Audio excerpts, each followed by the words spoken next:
Autistic masking as a late diagnosed autist feels like this to me.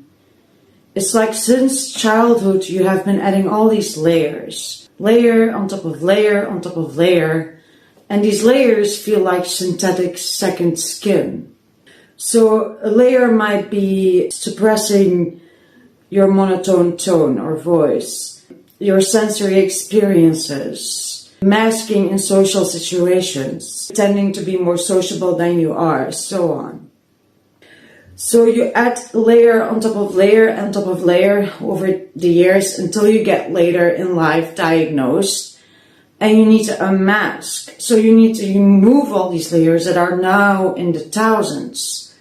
But each time you remove a layer, as it's synthetic skin, as it's a second skin, it feels painful. The backlash, the confusion of yourself, the pain of losing the mask.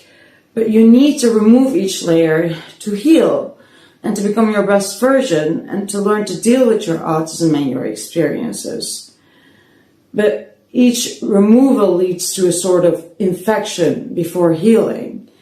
So eventually, like after each remover, there's also another layer, and eventually you don't even know what is the mask anymore, or what is you, what are the layers and what is you. It's really confusing, and you need to strip down all these layers and keep going through the confusion, through not knowing, like until you're at the last layer and you can finally be yourself. But that's really hard. You also need to find a balance between these things.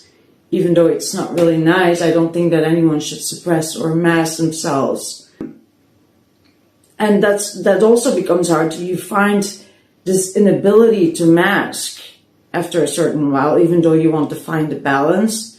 You find this inability, but even though you find that inability, you still don't know what's the mask and what's you anymore. It's still very confusing. And then you remove another layer and you see you're getting better, you're healing. And you're learning to deal with your experiences, but with each removal comes even more confusion and even more pain and even less security, because that's what you've been used to that mask. You mourn it, you mourn the loss of it until you're back to your own skin, your own original skin without all the layers. But that might take a lifetime. At least that's what it feels like to me.